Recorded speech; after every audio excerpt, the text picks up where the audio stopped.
할렐루야. 네, 우리 따라 하시겠습니다. 나는 하나님께 항상 환영받는 존재입니다.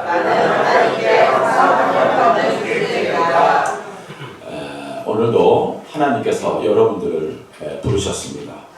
그리고 오늘 우리들은 하나님의 귀한 은혜 가운데 하나가 되는 귀한 시간을 갖게 되었습니다. 주님 안에서 하나가 된다는 것은 정말 값지고 소중한 일입니다. 나라가 요새 많이 시끄럽지요. 시끄러운 이유 중에 하나는 국론이 분열이 되기 때문이에요. 내 생각과 내 판단, 그것이 너무나 다르기 때문이죠. 그러나 주님 안에서는 우리가 하나가 되어야 됩니다. 주님 안에서 하나가 된다는 것은 주님의 사랑으로 하나가 됨을 의미하는 거예요. 그 사랑이 무엇입니까? 헌신이고 섬김이고 나눔입니다. 그렇기 때문에 오늘 이 시간 내 생각과 내 판단은 다 내려놓고 오직 주님의 말씀을 뜻을 따라 주님의 말씀을 믿음으로 받고 오늘도 그 믿음 가운데 순종함으로 나아가시는 사랑하는 성도여러분 되시기를 주님의 이름으로 축원합니다. 우리 옆에 자, 저기에 나오는 사람은 우리아입니다. 여러분, 저 우리아는 다윗 시대 때 장군이었습니다.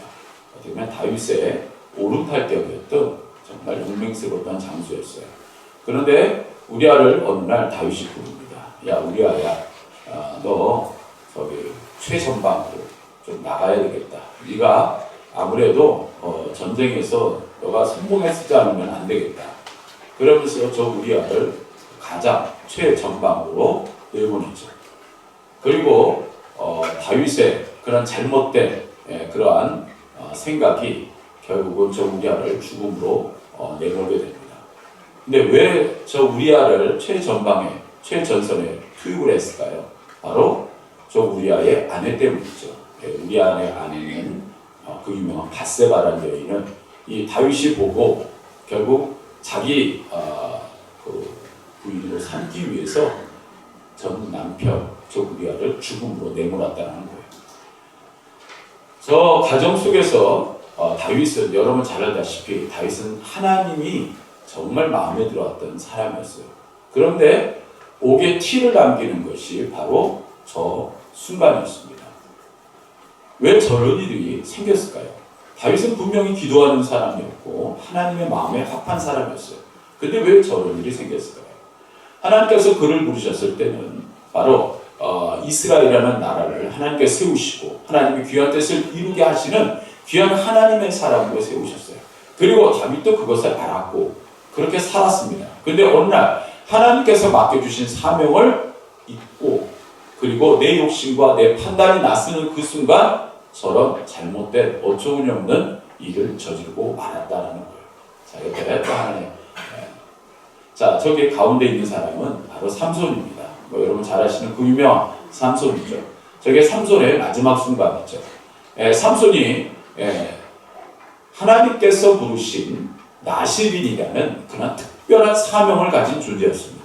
근데 특별한 사명을 가진 존재였던 삼손이 바로 드릴라라는 한 여인 때문에 결국은 사명을 망각하고 잘못된 길로 가다가 저렇게 마지막 순간에서야 자기 사명을 깨닫고 그나마 마지막 사명의 순간에 자기의 목숨과 삶을 희생하는 모습이 그려진 바로 그 장면이죠. 우리들이 잘 아는 사명을 잃어버리는 사람이 결국은 비참한 종말을 맞이하는 그러한 또한 순간일 수도 있다는 사실입니다.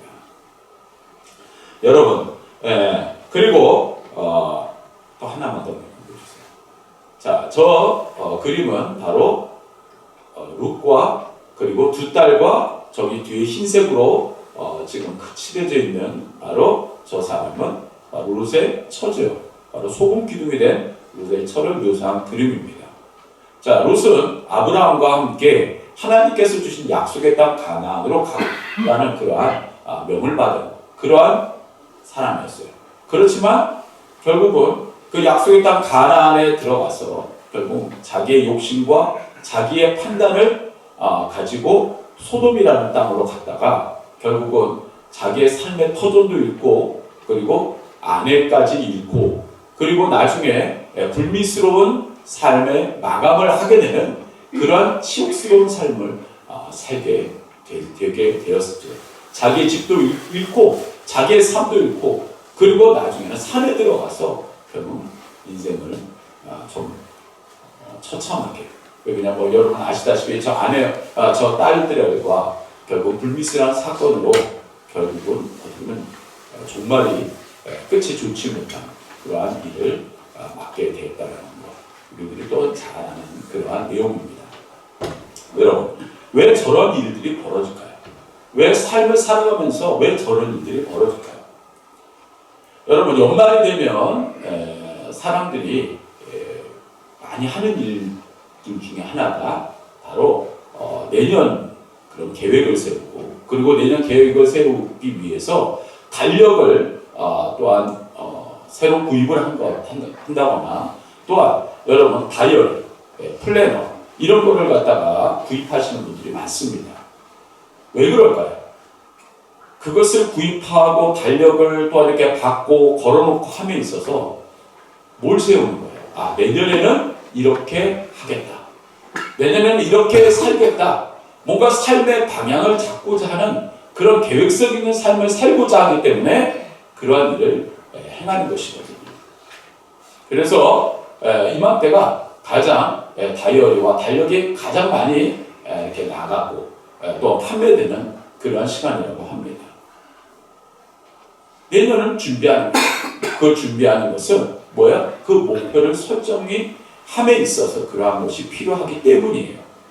마찬가지로 우리의 삶에 어떤 목적을 잃어버리는 순간 삶은요 허무해집니다. 우리들은 그래요. 예전에는 참 바쁘게 살았는데 왜 바쁘게 살았을까요? 내 가정을 지키기 위해서 어떻게든 열심히 살아야 됐어요. 어떤 그런 목표가 있었기 때문에 열심히 살게 됩니다. 그런데 때로는요, 은퇴하고 나서는 그러한 것이 되게 좀 희미해지고 그리고 굉장히 좀 뭔가 무의미해지는 순간 삶이 굉장히 오히려 더 힘들어지고 굉장히 삶에 그런 목적이 없어지는 순간 삶이 더 힘들어진다라는 그런 얘기를 하시는 분들이 계십니다. 왜 그럴까요? 하나님께서 우리를 만들어 놓으셨을 때 바로 우리를 바로 그런 목적을 가지고 살아가는 인간으로 만들어 놓으셨기 때문이에요. 삶의 목적이 없어지는 순간 굉장히 우리의 삶이 행복할 것 같죠? 우리의 삶이 뭔가 편안해질 것 같죠? 그렇지 않습니다. 굉장히 우리의 삶은 무의미해지고 굉장히 삶이 굉장히 하루하루가 너무 고통스러운 그런 모습으로 바뀌어진다는 그런 분들이 계신다는 사실입니다. 성경에 창세기 1장 27절 28절에 보면 이런 말씀이 나옵니다.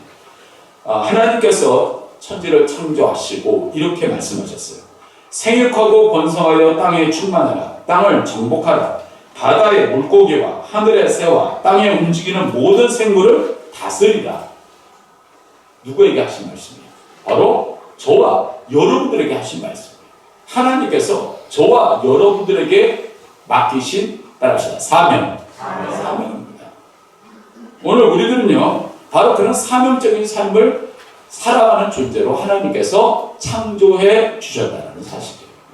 사명을 잃는 순간 우리들의 삶은 굉장히 갈피를 못 잡게 되고 의미가 없어진다는 사실이에요. 만약에 우리들이 다시 잃어버린 사명적인 삶을 살면 어떻게 될까요? 바로 하루하루가 기쁜 삶을 살게 되는 거예요.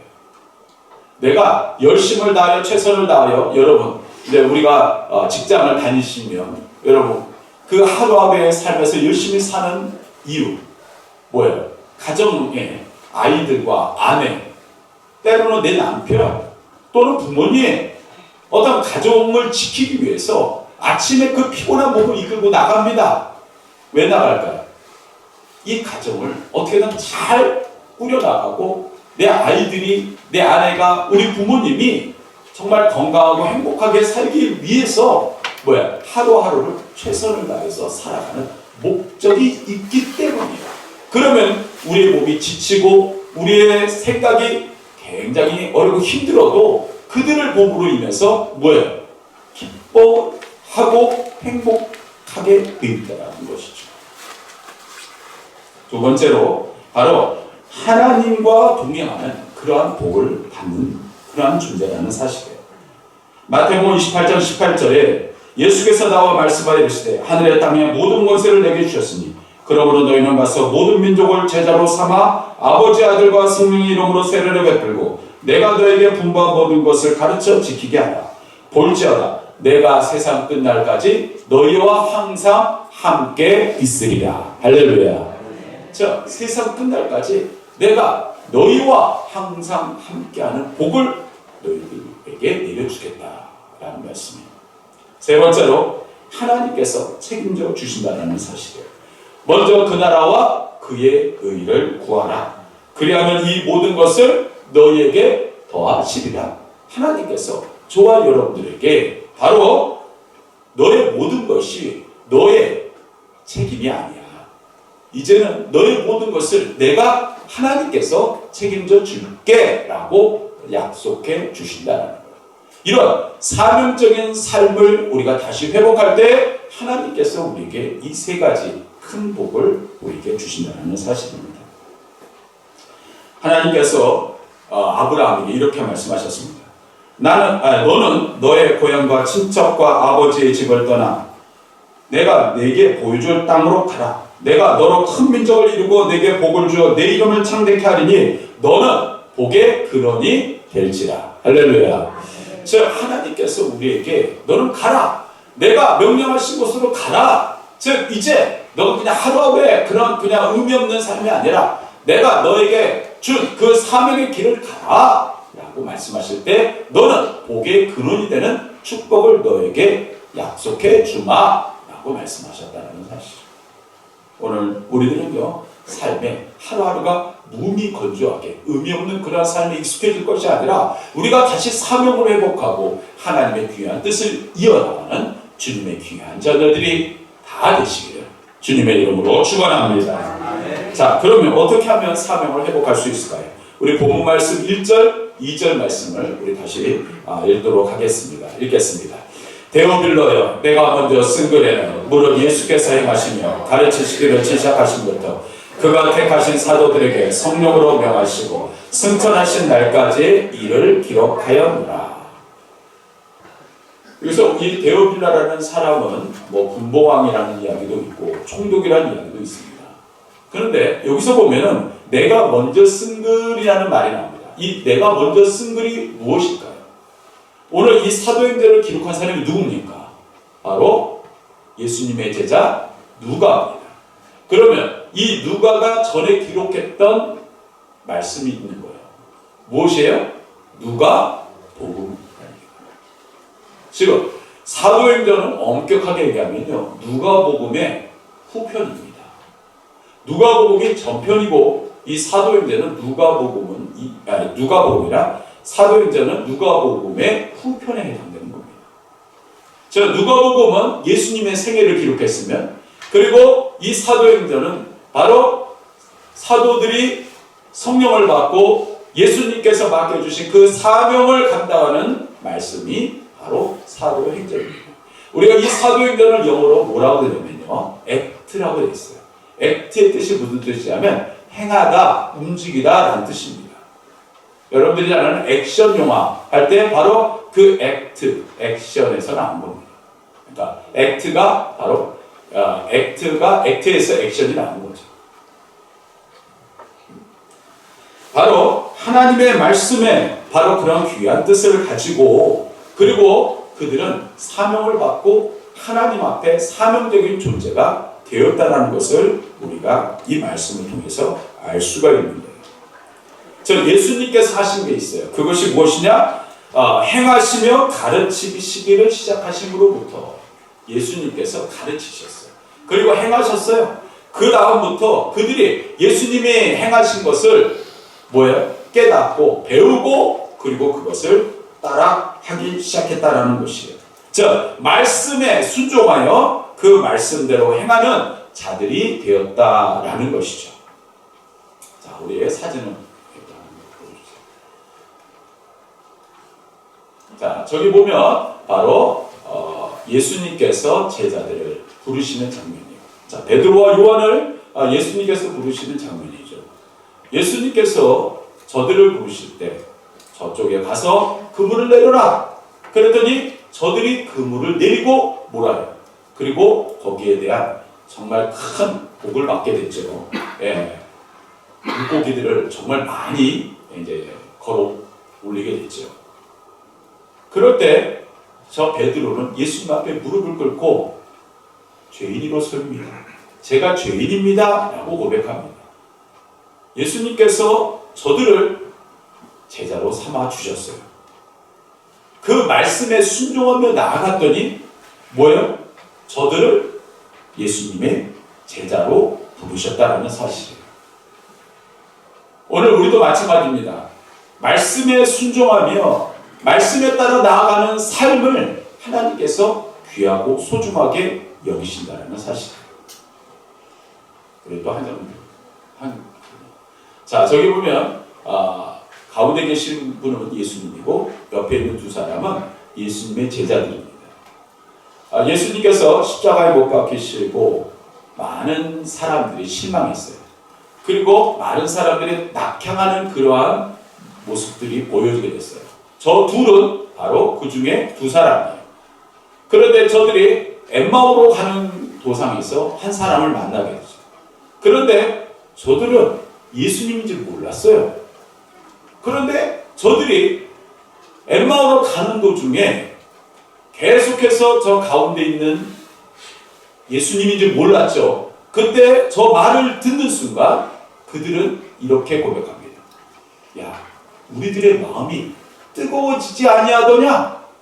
갑자기 말씀을 듣는 순간 내 마음이 뜨거워지고 다시 한번 잃어버렸던 사명에 불타오르는 그러한 시간을 갖게 되었다는 사실이에요. 자, 오늘 우리들께서 예수님께서 저와 여러분들을 택하셨어요. 부르셨어요. 오늘 말씀에 보면은요, 예수님께서 택하셨다라는 말씀이 나와요. 택하셨다라는 뜻은 저와 여러분들을 귀하고 소중한 존재로 여기셨기 때문이에요. 여러분, 세상에 많은 사람들이 있어요. 지금 이 시간에 많은 세상에 있는 사람들이 다 예배를 드릴까요? 많은 세상에 있는 사람들이 어떻게 보면 자기 편한 대로 하려고 이 시간을 보내고 계신 분들이 얼마나 많습니까? 그런데 지금 저와 여러분들 이곳에 부르셨어요. 그리고 예배 드리는 자로 하나님께서 부르셨어요. 뭐 하신 겁니까? 택하셨다는 거예요. 그리고 택하심을 입은 자로 오늘 저와 여러분들이 이 시간 모였다는 사실이에요. 고린도 전서 1장 1절에 보면 이런 말씀이 나와요. 하나님의 뜻을 따라 그리스도 예수의 사도로 부르심을 받은 바울이라는 말씀이 나와요. 여러분, 바울은요, 하나님께서 부르셨어요. 택하셨다라는 거죠. 부르셨고 택하셨다. 그 부르심은 택하신 거잖아요. 그런데 여기서 하나님의 뜻 가운데에서 부르심을 받았다라는 말에 이 뜻이라는 단어가 굉장히 중요한 뜻이에요. 이 뜻이라는 단어에는 바로 그리스어 안에 소망한다라는 뜻이 포함되어 있습니다. 하나님의 뜻은 이렇게 표현할 수 있어요. 자, 따라합시다. 하나님의 소망. 하나님의 소망을 이루기 위해서 누구를 부르신 거예요? 사도 바울을 택하신 거예요.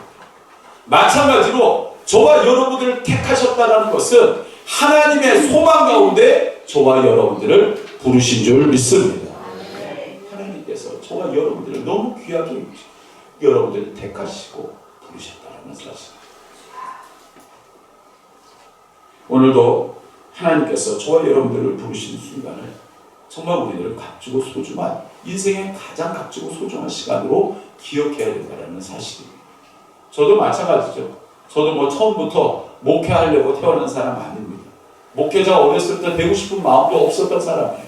누누이 말씀드리지만 정말 목회라는 것이 너무 힘들고 고통스러운 그러한 모습을 어떻게 보면 어렸을 때부터 목회자의 자녀로서 그렇게 자라면서 개척교회 목회자의 자녀로 자라면서 정말 수없이 다짐했던 사람입니다. 여러분, 그러나 하나님께서 저를 부르시니까, 택하시니까 저는 꼼짝없이 이 길을 갈 수밖에 없게 되었다는 것이에요. 내가 이 길을 가고 싶어서 가는 게 아니라 주님께서 부르시고 택하셨어요. 제가 이 설교를 사실 작년 구역회 때 이 강동 지방의 많은 교회들에게 심지어 감독님 모시고 그 감리사 협의할 때도 이 설교 말씀을 했더니 지난번 우리 지방에 우리 감독님께서 오셔서 그 얘기를 하시더라고요. 참 이 지방에는 여기 양감리사님은 참 특별히 하나님께서 사랑하셔서 하나님께서 부르셔서 목회자가 되셨다는 그런 말씀을 하시더군요. 그래요. 저는요, 뭐 어떻게 됐든 저는 그게 자랑스러워요. 하나님께서 나를 택하셨다는 사실, 나를 부르셨다는 사실이 저는 자랑스럽습니다.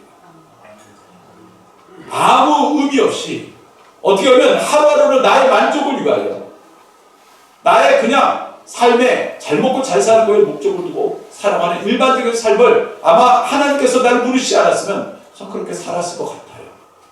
그런데 주님께서 나를 부르시고 택하신 이상 저는 그렇게 살기가 어렵고 오늘도 저와 여러분들을 부르신 이상 우리들은 그 말씀에 순종하며 그 주님의 소망 가운데 살아가는 주님의 귀한 자녀들이 되신 줄 믿습니다. 이사야 43장에 보면 하나님께서 이스라엘 백성들을 부르시면서 이런 말씀하셨습니다. 애굽을 너의 속량물로 구스와 스바를 너를 대신하여 주었다. 즉 너희들을 위하여 내가 그 대가를 지불했다라는 말씀입니다. 이사야서요. 즉 이스라엘을 구원하기 위해서 하나님께서 그 대가를 지불했다라는 거죠. 오늘도 저와 여러분들이 그냥 이렇게 이곳에 이 자리에 있게 된 것이 아니에요. 하나님께서 예수 그리스도라는 그러한 대속의 제물을 통해서 오늘도 이 시간 이곳에서 우리가 하나님의 자녀로 주님의 택하신 부르심을 받은 주님의 백성으로 이 자리에 함께하고 계신 줄 믿습니다.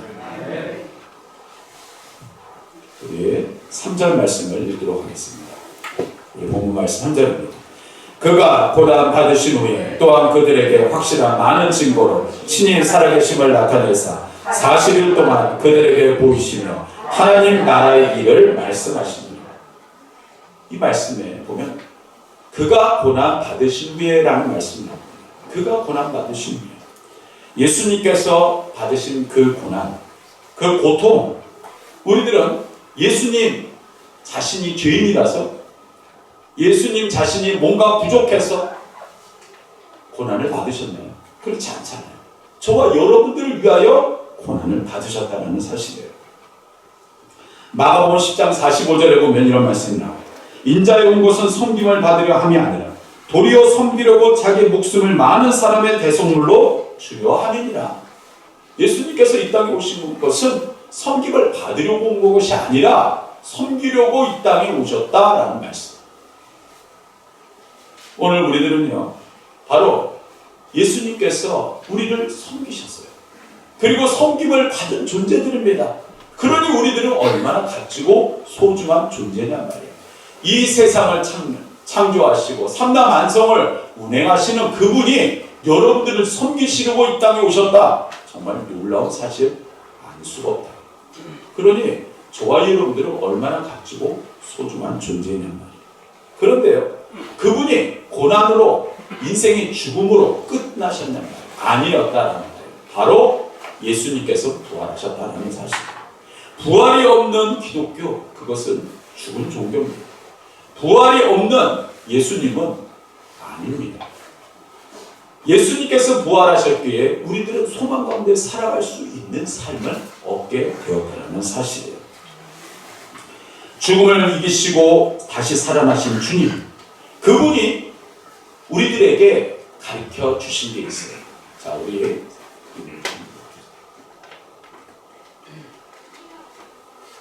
부활하신 주님께서 저들을 부르시고 그리고 저들에게 하신 말씀. 자, 넘겨주세요. 영어로는 The Kingdom of God. 한국말로는 뭐예요? 하나님의 나라입니다. 자, 따라합시다. 하나님의 나라. 여러분, 하나님의 나라가 무슨 뜻입니까? 하나님이 주인이 되시는 나라예요. 하나님이 통치하시는 나라예요. 그리고 우리들은 바로 그의 백성이 되는 나라가 하나님의 나라입니다. 여러분, 어제 여러분 대부분의 많은 분들이 아마 TV 앞에서 또는 실제적으로 여의도에 가신 분들도 계셨을 거예요. 왜 가셨을까요? 왜 그것을 우리가 TV를 보면서 우리가 그 국회에서 하는 그 순간을 우리가 보고 있었어요.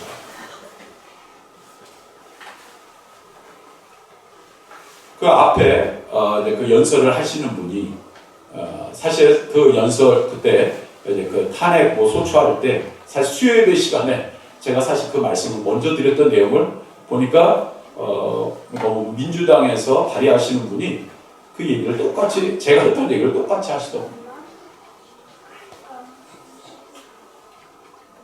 대한민국 헌법 제 1조 2항인가요? 이 나라의 주인이 누굽니까? 국민입니다. 이 나라의 권력이 누구에서부터 나옵니까? 국민에서부터. 마찬가지로 하나님의 나라는요, 우리가 주인이 되는 게 아닙니다. 하나님의 나라는 하나님께서 주인이신 줄 믿습니다. 그리고 그분이 통치하신 나라의 백성이 저와 여러분들이라는 사실. 보면요, 어떤 교회들은 굉장히 혼란스러운 교회들이 있어요. 목소리가 큰 교회들이 있어요. 그러면서 너가 틀렸어, 너가 잘못됐어, 서로 손가락질하고 삿대질하는 그런 분들이 있는 교회가 있습니다. 우리 교회는 아닙니다. 있어요. 그런데 저는 그분들에게 그렇게 말씀드리고 싶어요. 여러분들이 교회의 주인이십니까? 목사가 교회의 주인이십니까? 장로가, 그리고 권사가, 집사가, 성도가 교회의 주인입니까? 아닙니다. 이 교회의 주인은 오직 하나님이십니다. 할렐루야. 바로 하나님이 주인이실 때는 그러한 나라의 백성, 바로 그것을 상징하는 것이 교회입니다. 오늘도 우리들은 그러한 바로 하나님이 통치하시는 그러한 나라의 백성으로 살아가고 있어요. 그리고 그 말씀에 순종하며 믿음으로 살아가는 그러한 주님의 자녀들로 살아가고 있다는 사실입니다. 오늘도 우리는 그 사실을 잊지 않을 때 오늘도 저와 여러분들의 삶 가운데 주님께서 늘 함께하여 주고 계시는 줄 믿습니다. 예전에 홍엘리라는 아주 꽤 오래된 이야기죠. 저희 교회가 개척했을 때 이제 그 홍엘리라는 한 중고등부, 그때 중등부, 고등부였죠. 저희 교회가 예전에 응암동 쪽에서 처음 개척을 했었습니다. 근데 그때 근처에 있는 그 상고나 공고에 있는 그런 학생들이 교회에 나오기 시작했었어요. 근데 그 당시에는 상고나 공고에 다니는 학생들 중에서 꽤 굉장히 불량한 학생들이 많았어요. 근데 참 희한하게도 저희 교회에 그런 학생들이 나오기 시작했어요. 근데 교회에 와서 보면 화장실 늘 담배 냄새로 그냥 확 차있죠. 그리고 와갖고 모자, 그때 당시 이제 교복 세대니까 모자를 푹 눌러 쓰고, 그리고 이건 진짜 불량스럽게 하고 다니는 게 딱 보일 정도의, 그 중에 대표적인 사람이 이 홍열이라는 그런 학생이었어요. 그런데 그 학생이 은혜를 받으니까 어느 날 그 집에 어머니한테 엄마 예수 믿으세요. 그랬더니 엄마가 난리가 났어. 너 집에 들어오지 마. 야, 내 직업이 뭔지 아냐? 내 직업이 무당인데 엄마한테 왜 자꾸 그래? 무당이었어. 신의 눈을 받았어. 그런데 계속 교회, 심지어 교회에 와서 먹고 자고 하고, 정말 그렇게 열심을 다해서 신앙생활하고 그 불량스러운 모습이 싹 빠졌습니다. 그때 교회에 나왔던 수많은 불량 청소년들이 완전히 바뀌어서 정말 신앙생활 열심히 하고 하는 그런 사람이 다 바뀌었어요. 그랬더니 그 어머니가 결국은 자식을 이기는 부모 있습니까? 부흥회를 할 때 교회를 나왔어요. 무당이 교회를 나왔어요. 그리고 그걸로 끝나는 게 아니에요. 그 누나들까지도 다 나왔어요. 여동생까지 다 나왔어요. 아예 그 가족을 다 끌고 나왔습니다.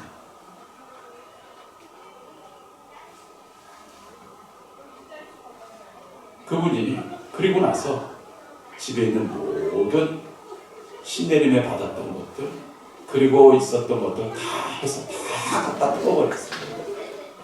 예수 믿고 구원받았어요. 그리고 그분에게서 그런 신내림의 부분들이 사라져버리시고,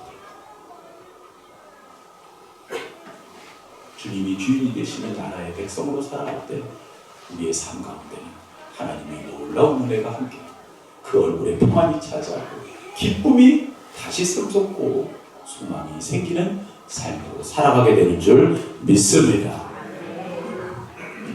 마지막으로 우리 본문 말씀, 우리 7절 8절 말씀을 읽겠습니다. 우리 7절 8절 말씀 읽겠습니다. 시작. 이르시되 때와 시기는 아버지께서 자기의 권한에 두셨으니 너희가 알 바 아니요 오직 성령이 너희에게 임하시며 너희가 권능을 받고 예루살렘과 온 유대와 사마리아 땅끝까지 이르러 내 증인이 되리라 하시니라. 예수님께서 승천하시면서 하신 말씀이에요. 이제 너희들은 뭐예요? 성령을 받게 되고, 그리고 너희들이 그 제자로에서 사명을 감당하되 땅끝까지 이르러 수많은 제자들을 세워 나가는 그러한 자들이 될 거다. 오합지졸이 아니라 세계를 변화시키는 놀라운 사람들이 될 거다라고 말씀하신 거예요. 그런데 그 전에 우리 4절 말씀을 읽겠습니다. 시작. 사도와 함께 모이사 그들에게 분부하여 이르시되 예루살렘을 떠나지 말고 내게서 들은 바 아버지께서 약속하신 것을 기다리라. 중요한 것은 뭐예요? 너희들은 이 예루살렘을 떠나지 말라라고 말씀하셨어요. 예전에 저희 교회가 굉장히 어렵던 위기 때 어떤 분이 와, 우리 교회는 너무 부흥이 안 되네. 좀 다른 교회 가면 내가 좀 인정을 받을까? 좀 큰 교회 가면 장사를 할 수 있을까? 그래서 떠나신 분들이 계셨어요. 그리고 그분이 예전에 저한테 한번 전화하신 적이 있어요. 오메가 교회는 이제 부흥됐나요? 그것부터 물어보시더라고요. 그래서 제가 그랬어요. 부흥됐어요. 마음만. 부흥됐어요. 지금 이 정도 하나님께서 성장시켜준 건 부흥 아닙니까? 할렐루야. 하나님 앞에 이곳을 떠나지 않는 것. 그래요. 저는 여기 보면 우리 참 청년, 이제 청년도 아니죠. 이제 여기 있는 분들 이런 얘기가 좀 그렇지만 다 같이 늙어가는데 다 같이 이제 그러는데 예전에 막 교회가 어렵고 그럴 때 막 사람들 떠날 때 교회 물이 새면 와갖고 그 지하교회 있을 때 그 부삽으로 물 퍼내고 아래 그냥 철판 있었을 때 그 철판에 녹 쓰는 거 그거 아래 있는 거 하고 심지어 입구에다가 누가 볼일을 보고 왔는데 부삽으로서 그걸 뜨고 누구라고 여기 여기 치우신 분 계시지만 정말 어떻게 보면 그분들이 계셨기에 지금 이렇게 우리 교회가 있는 것이 아닌가.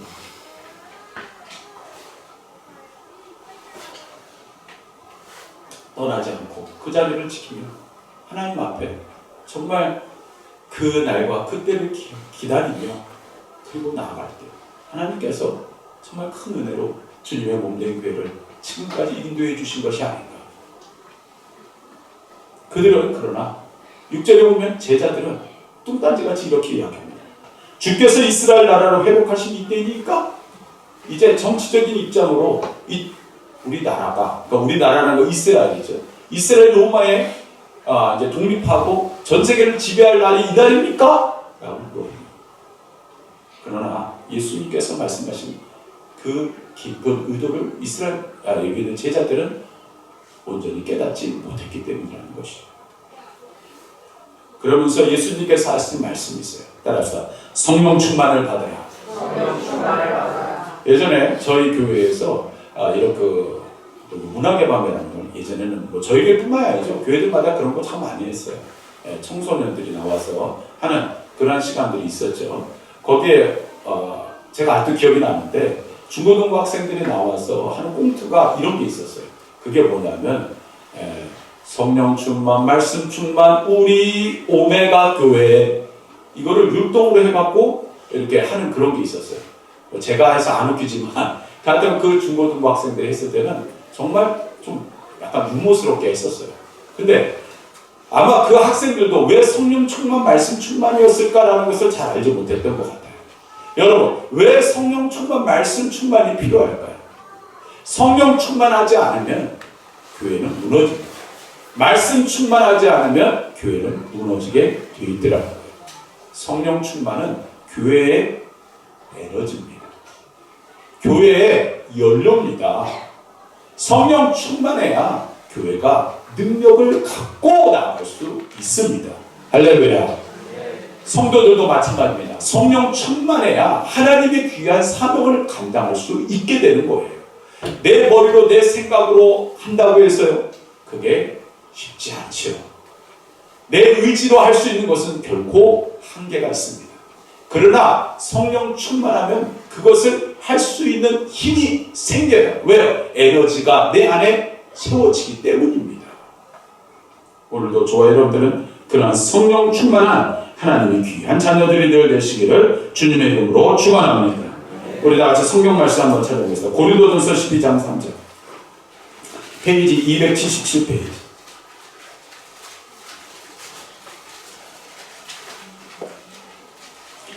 고린도전서 12장 3절.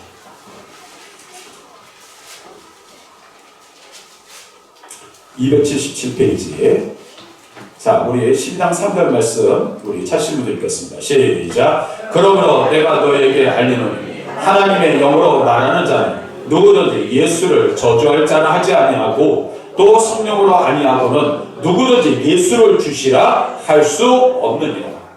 자, 따라서 성령으로 아니하고는 누구든지 예수를 주시라 할 수 없느니라. 우리가 의지적으로 믿습니다 안 된다는 겁니다. 성령이 내 안에 움직이실 때 내가 주님을 온전히 믿게 되는 줄 믿습니다.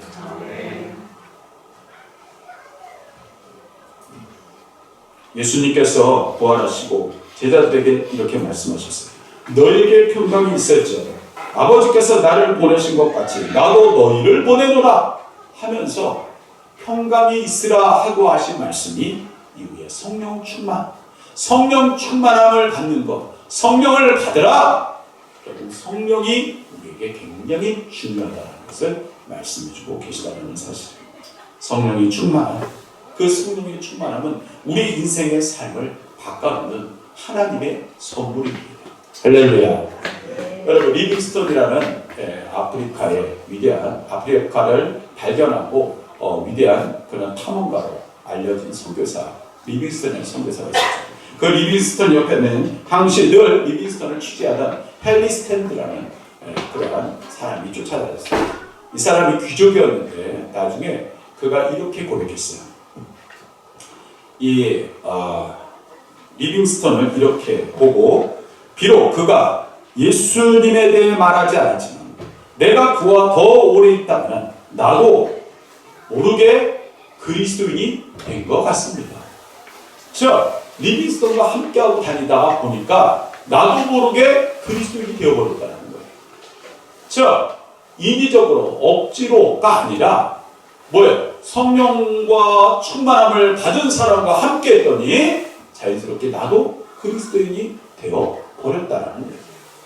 저와 여러분들이 인위적으로 억지로 안 돼.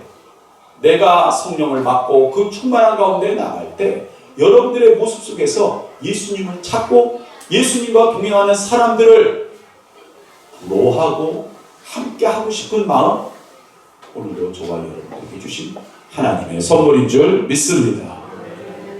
우리 교회 지난주에 우리 장권사님께서 지지난주인가요? 장권사님께서 저에게 예배 끝나고 나서 종이 쪽지를 하나 주셨어요. 목사님, 두 분의 성함을 적은 그런 종이었어요.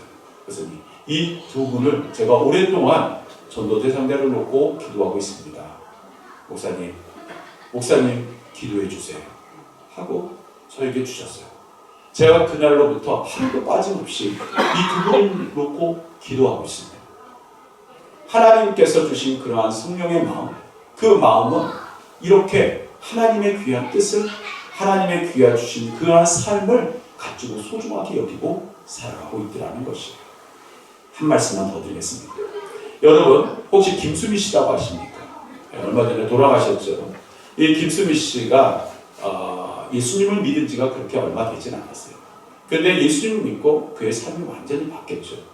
그리고 나서 그 전에는 뭐 욕쟁이, 뭐 욕하는 뭐 그런 걸로 되게 유명했죠. 물론 인력의 어머니로 유명해지셨긴 했지만, 그런데 국민배우였던 김수미 씨가 돌아가셨어요. 그리고 얼마 전에 이분의 일기장을 모아서 자녀가 책을 냈습니다. 근데 제가 그 책을 보다가 보니까 굉장히 의미 있는 그런 부분이 눈에 들어왔어요.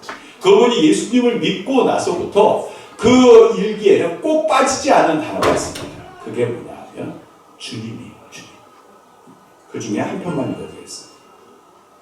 주님을 영접하고 나서 용기가 생겼습니다. 제가 자살하지 않을 용기.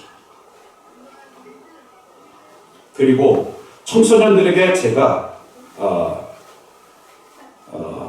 이 나이에 이 위치에 있기까지의 제 삶의 모습을 알려주고 싶어서 이 글을 씁니다.